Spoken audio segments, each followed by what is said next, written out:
भगवान माता पार्वती से करें कि सुनो पार्वती, रामचंद्र जी जो भगवान राम हैं वो सीता माता को कह रहे हैं उसमें कि सीते अब मैं जो है एक माया रचूँगा और माया रच करके तुम अग्नि में प्रवेश कर जाओ। और इस तरह से जो है वो कह रहे हैं। तो श्री जानकी जी जो है उसी समय जो है अपने भगवान के चरणों को अपने हृदय में धारण करके और अग्नि में समाहित हो जाती है।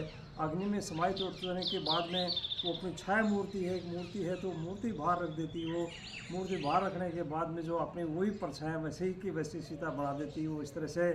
और उधर से जो है एक रावण चलता है, तो रावण चलता है तो उसमें उसको हरण करने वाली उसमें एक उसकी योजना थी। तो वो अपने माता उसके मारीच के पास में जाता है, तो मारीच को कहता है इस तरह से कि मारीच तुम इस तरह से छल कपट करो और छल कर माया दिखाओ, अपनी माया दिखा के कि मुझे सीता का हरण करना है।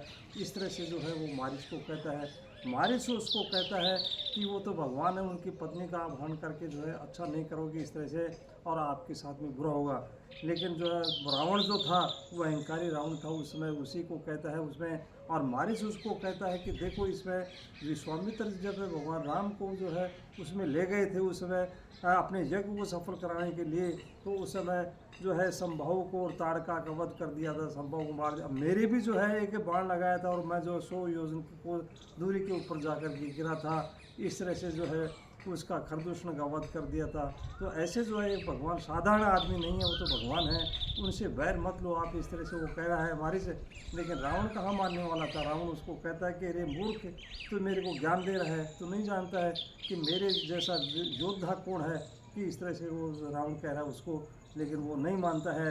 तो नहीं मान के बाद जब वो नहीं मानता है तो जो है उसमें मारीच ने देखा कि यार ये जो है मूर्ख जो है इसके हाथों से जो मारा जाऊंगा, मरना तो है ही मेरे को, लेकिन भगवान के हाथों से जब मैं मारा जाऊंगा तो जो है मैं मोक्ष हो जाएगा मेरा, इस तरह से वो करता है। इधर से जो है उसमें अपनी माया रचता है, तो जो एक सोने का हिरण बन करके और उस कुटिया से जो है जाता है।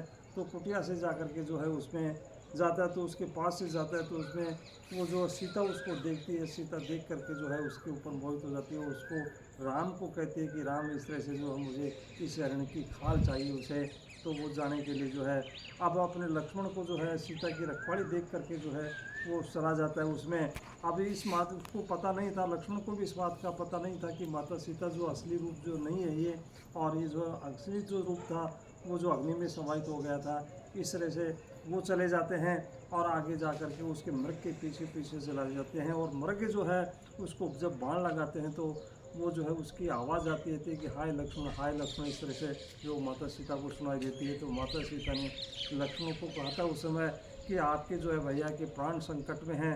लेकिन ये तो जो है लक्ष्मण तो जानते थे कि वो भी किया, सब जानते थे कि भगवान राम के संकट है और उसमें कैसे आ सकते हैं उनके सामने जो है।